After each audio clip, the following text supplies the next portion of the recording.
बहुत समय पहले की बात है। एक राजा था जिसकी 3 बेटियां थीं। हर रात तीनों 12-12 जोड़ी चप्पलें घिस देती थीं। बात यहाँ तक पहुँच गई कि राजा अब और चप्पलें बनवाने में असमर्थ हो गया। तब उसने पूरे राज्य में ऐलान करवा दिया, जो कोई भी ये पता लगाएगा कि उसकी बेटियां हर रात कहाँ जाती हैं और चप्पलें कैसे घिस जाती हैं, तो उसे शानदार इनाम मिलेगा। उसी राज्य में एक नौजवान चरवाहा काम करता था। एक दिन जब वो अपनी भेड़ों को चराने ले गया था, अचानक उसके मन में ख्याल आया कि क्यों न महल जाकर खुद ही राज पता लगाया जाए। सीधा महल पहुंचा और राजा से बोला, महाराज, मैं पता लगाऊंगा आपकी बेटियां हर रात कहाँ जाती हैं। राजा ने हामी भरी और वादा किया कि अगर वो सफल रहा तो उसे इनाम जरूर मिलेगा। उसे उसी कमरे में सुलाया गया जहाँ राजकुमारियां सोती थी। वो जमीन पर लेट गया, अपनी पोटली और लकड़ी की छड़ी लेकर और सोने का नाटक करने लगा। आधी रात हो गई, तभी उसने देखा कि एक बूढ़ी जादूगरनी खिड़की से उड़ती हुई आई। उसके पास कोई खास तरह का मरहम था जिसे तीनों बेटियों ने अपने घुटनों और बाजुओं पर लगाया। फिर तीनों ने अपनी झाड़ू उठाई, बैठी और उड़कर खिड़की से बाहर निकल गई। चरवाहे ने सब कुछ ध्यान से देखा। फिर उसने भी वही मरहम खुद पर और अपनी छड़ी पर लगाया और झट से उनके पीछे उड़ चला। पहले वो पहुंचे एक चांदी के जंगल में। वहाँ बीचों बीच एक चांदी का कुआं था और उसके पास 3 चांदी के प्याले रखे थे। तीनों ने उसमें से पानी पिया। जैसे ही वो हटे, लड़के ने प्याले उठाए और बैग में रख लिए। एक पेड़ से चांदी की डाली भी तोड़ ली। डाल टूटते ही आवाज आई। सबसे छोटी राजकुमारी डर गई। बाकी दोनों ने कहा, डर क्यों रही है, यहाँ कौन आ सकता है हमारे पीछे। थोड़ी देर बाद तीनों फिर झाड़ू पर सवार हुई और उड़ चली। अब पहुंची सोने के जंगल में। वहाँ भी एक कुआं था सोने का। उसके पास रखे थे 3 सुनहरे प्याले। तीनों ने फिर पानी पिया और चरवाहे ने प्याले उठाकर बैग में डाल दिए। एक सुनहरी टहनी भी तोड़ी और फिर वही आवाज। छोटी वाली फिर डर गई। दोनों बोली, इतना भी क्यों डरती है हर बार, कोई नहीं है हमारे पीछे। इसके बाद वो पहुंची हीरों के जंगल में। कुआं हीरों का और पास रखे हीरे के प्याले। तीनों ने फिर पानी पिया और जैसे ही वहाँ से हटी, चरवाहे ने हीरे के प्याले और एक टहनी अपने बैग में डाल ली। फिर वही तेज आवाज और फिर वही डर। लेकिन दोनों बोली, अब बस कर, हर बार डरती रहती है। आखिरकार जमीन के अंदर से एक बहुत बड़ा दरवाजा खुला। नीचे किसी महल का रास्ता था। वहाँ अंदर 12 जवान शैतान लड़के उनका इंतजार कर रहे थे। ऊपर से संगीत बज रहा था। चरवाहा चुपचाप जाकर मेज के नीचे छिप गया और सब ध्यान से देखने लगा। लड़कियां शैतानों के साथ नाचने लगी। तभी उसकी नजर फर्श पर गई। वहाँ ब्लेड लगे हुए थे। अब उसे समझ आया कि राजकुमारियों की चप्पलें इतनी जल्दी क्यों घिस जाती थी। जैसे ही एक जोड़ी चप्पल फटती, वो नई पहन लेती। जब 12 जोड़ी चप्पलें फट चुकी, तब सब खाने की मेज पर बैठ गए। सबके हाथ में सोने की चम्मचें और कांटे थे। एक ने अपनी चम्मच गिरा दी। चरवाहे ने जल्दी से उठाकर बैग में रख ली। दूसरी ने कांटे वाला चम्मच गिराया, वो भी अपने बैग में डाल दिया। जब खाना खत्म हुआ तो सब जल्दी जल्दी उड़कर वापस चल दिए। लेकिन इस बार चरवाहा और तेजी से उड़ा ताकि सबसे पहले वापस पहुंच जाए। और जब राजकुमारियां पहुंची तो देखा कि वो तो वैसे ही जमीन पर सोया हुआ है, हिला तक नहीं। सुबह राजा ने उसे बुलाया और पूछा, बेटा कुछ पता चला। चरवाहा बोला, हाँ महाराज, सब। क्यों नहीं हो रही पढ़ाई?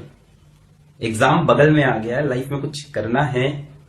अगर ऐसा है तो क्यों नहीं हो रही पढ़ाई?